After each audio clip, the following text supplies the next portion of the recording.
Things are warming up in the north as Israel hit the soft underbelly of southern Lebanon and Hezbollah. I'm Yair Pinto, and this is Boots on the Ground, your daily update about what is happening in Israel.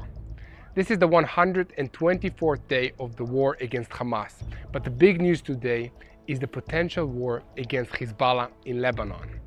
A media outlet in Lebanon reported this morning that the IDF attacked a water pump building in the village of Wazani located on a cluster of springs in the channel of Nahal Snir in the south of Lebanon.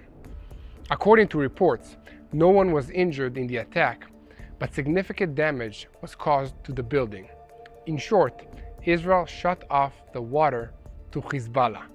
I will explain why this is significant, and please listen carefully because this can get a bit complicated. The Wazani Springs are the permanent source of water for the Snir stream mentioned in the Bible, Chatzbani, one of the sources of the Jordan, the river in which Jesus was baptized, and the river they're talking about in the notorious chant from the river to the sea.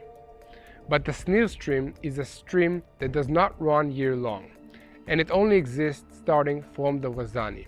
It has a constant flow all year round, so the Lebanese government set up a small pumping station to supply water to the nearby villages.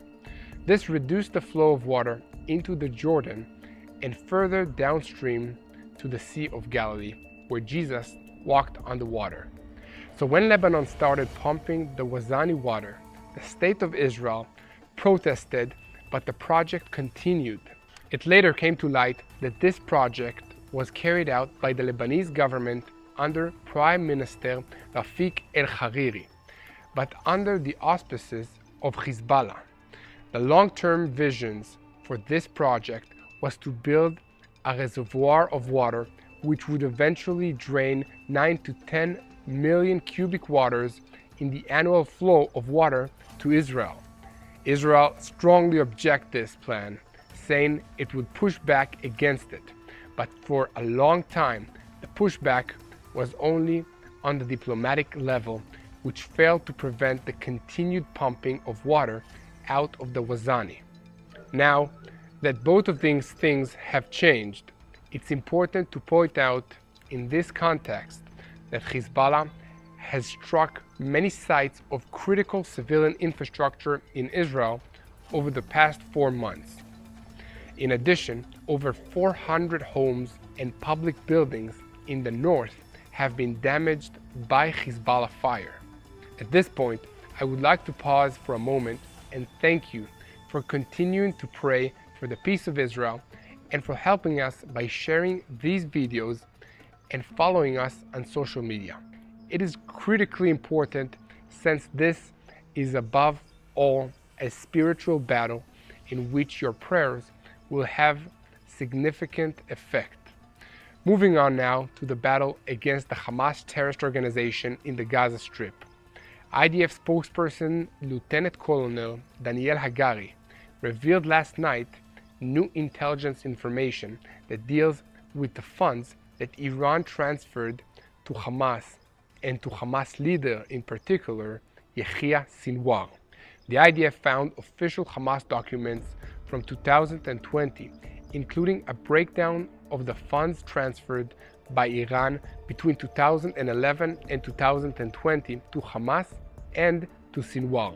The total amount transferred adds up to more than $150 million. Having once worked as a bookkeeper for an organization that received donations from all over the world, I can tell you that keeping track of money is a very complicated and time-consuming process. It is necessary to keep an accurate record of every single shekel, dollar, euro, and pound sterling. It is also necessary to keep it all confidential because this information can easily be used against the organization. This is especially true for a terrorist organization of a criminal syndicate, and Hamas fits both of these descriptions. The information in these accounting documents that were recovered in a Hamas tunnel will definitely be used against them. It is also worth mentioning that the documents were recovered along with large amounts of cash in various denominations. Perhaps most incriminating of all were photos of money envelopes that he handed over to Hamas leader Yahya Sinwar with inscription Special Yahya Sinwar. This is what Hagari said is another example of how Iran exports terrorism throughout the Middle East. I am sure that this information will be of particular interest to ordinary Iranian citizens who have been suffering economic hardships for many years while their government continues to spend money on Hamas and other terrorist proxies. But the cash and accounting documents recovered in this tunnel are only a tiny fraction of the vast sums recovered from Hamas tunnels in the last 4 months. Like the ordinary citizens of Iran, the ordinary citizens of Gaza has suffered deprivation and hardship while their governments have spent money that should have gone to their welfare on terrorism and death. That said, another front in this war against terrorism is set in Judea and Samaria, where the Duvdevan and the Israeli border police units have been busy running operations in Jenin and Banur el-Shams. Last night, firefights broke out with terrorists whom these units were attempting to arrest, but no Israeli soldiers were hit and 7 wanted men were arrested. In Kalkilia, forces from the Ephraim Brigade located a warehouse containing materials for making explosive charges. They also confiscated weapons and arrested 2 wanted persons. 2 terrorists who attempted to resist the Israeli forces during this raid were eliminated in an exchange of fire. In Jabal Mawalach, forces from the Etzion Brigade carried out sweeps which resulted in the confiscation of weapons and explosives. Sweeps by the Binyamin Brigade in the vicinity of Kfar Bido resulted in additional weapons being confiscated. I want to conclude by saluting an Israeli hero who fell defending the country of Israel in this war. Sergeant Hanan Drori, 26 years of age, from Jerusalem, a fighter in the Special Forces Formation 551.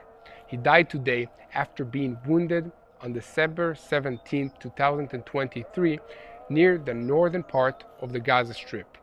Once again, I want to ask you to support us, help us spread the truth from Jerusalem, and pray together with us for the peace of Israel and the peace of Jerusalem.